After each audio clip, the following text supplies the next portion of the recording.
Yes guys, welcome back to week 3 of Project Wilmslow. Today we are starting the week off at the track again. Got a 5k time trial today, which I am absolutely dreading. I am not looking forward to this at all. If you've ever raced a 5k, you know how absolutely brutal the distance is. It's going to be a full send. It's going to be good to see exactly where our fitness is at. Honest predictions for the day, I think a sub 19 minute 20 is on the cards. Can't really see myself getting any quicker than that.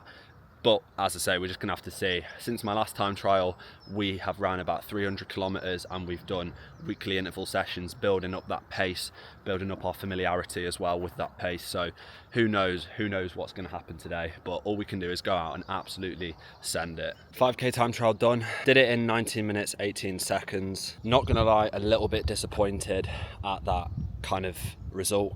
I felt like I have another gear to tap into, and it's hard to do so in a track by yourself. It's 7 o'clock in the morning. It's not me making excuses.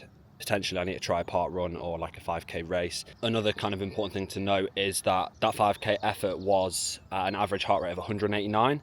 Back when I did my time trial 4 weeks ago, it was an average heart rate of 194. So it was actually 5 beats per minute more, which at this pace is pretty significant. So kind of feel like I had another gear inside of me that I didn't give it all. It could have been a fueling problem. It could have just been a mental problem.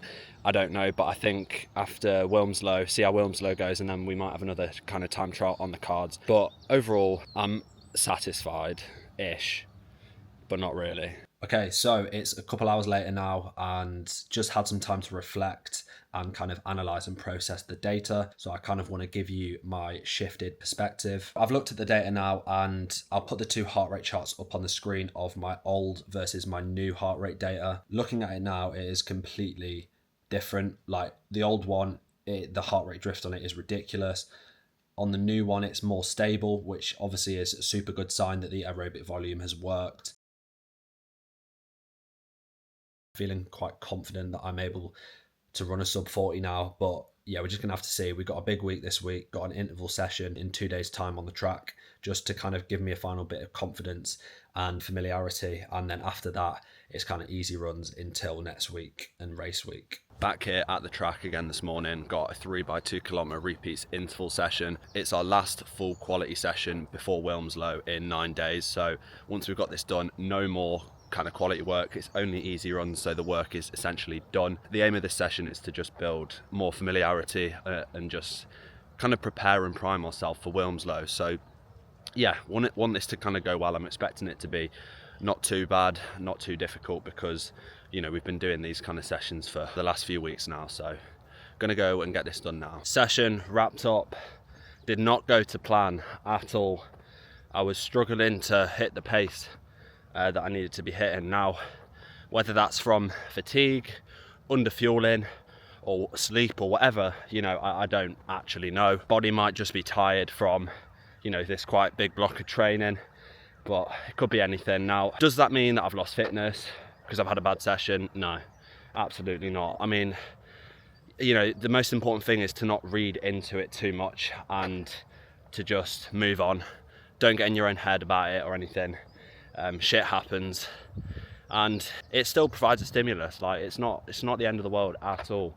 And weirdly, even after this session, I'm still very confident for Wilmslow. So, you know, don't place, you know, your entire kind of outcome on one session. That is kind of the lesson from today's work. I'm gonna go do our cool down now and head home, get some food, get rested up, and then I'll break down the splits and kind of like my internal thoughts, because hopefully that'll give you a little bit of insight that you can kind of use in your training and for your mindset as well. So to give you some context, today is now Monday. I forgot to film a post intervals kind of recap, so just going to quickly do it now. So in short, my legs just weren't moving. I wanted to pick up the pace. My brain was trying to tell my legs, yeah, let's pick up the pace, but it just was not happening. Splits wise, we obviously had our 2k warm up and then into the first rep, which we did at an average pace of 4 minutes and 2 seconds.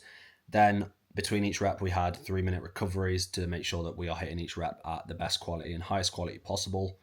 Rep 2 was 3:58, so right bang on target, no complaints about that at all.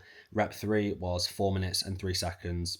So don't get me wrong, it wasn't a bad session at all, but I was just hoping that it would feel a little bit easier than it did. And obviously, with the context surrounding it, having a time trial, 2 days before, coming off the back of a 6 week, quite high volume block, it's all going to take a toll. It's all going to add up and accumulate fatigue in the legs, in the head. Happy to have got that done, but I don't know. I just didn't feel 100% me. Like I said in my reflection on the track, I am still super confident of hitting sub 40 in Wilmslow. All of the variables that I can control, I will maximize. So I will make sure that I have ate enough carbs. I'll make sure that I've slept enough. I'll make sure that my recovery is good. I'll be coming off the back of a taper. So obviously my legs will be as fresh as they possibly can be. The only thing that is a slight problem is the weather. If you didn't know, the UK is having a little bit of a heat wave at the moment, or heat wave. It's not really a heat wave, but for running, it is not the best. That is currently the weather for Wilmslow on Sunday. It is going to be about 21, 22 degrees. Well, it's going to be about 21, 22 degrees when we are racing. So far from the optimal temperature at about 10 to 14 degrees. I'm not one of them people that's going to use the weather as an excuse. We're going to go out there, we're going to send it, we're going to give it our all and just see what we come out the other side with. So yeah, looking forward to that. So that is our training week over. Forgot to film quite a few of the Zone 2 aerobic runs. Ended the week on 66 kilometers, so super happy with that. Did a double session yesterday. Today's now Monday. Did 10k in the morning, 6k in the evening, and then had work in between. So that was quite a high load day. So obviously now I'm into my taper week. Happy to get that full week ticked off. I remember thinking kind of at the start, I was a little bit reluctant and not really looking forward to it because of 2 quality sessions and the long run having to be split up due to work. The interval was based off just looking back at it. It was that I was fatigued. I had done a 14k the day before, and I just don't think I was like mentally prepared and kind of in the game. So a few kind of different reasons as to why that didn't really go to plan. Going into taper week, I'm going to obviously be documenting that. I've got a rest today on Monday. I am then doing an 8k tomorrow and then a couple 5ks before having 2 full days off. Hopefully that will kind of prime the legs, prime the body, just get the HRV back up and the nervous system firing again, and then turn up on Sunday ready to give it our best and give it our all and see what time we end up with. So looking forward to that.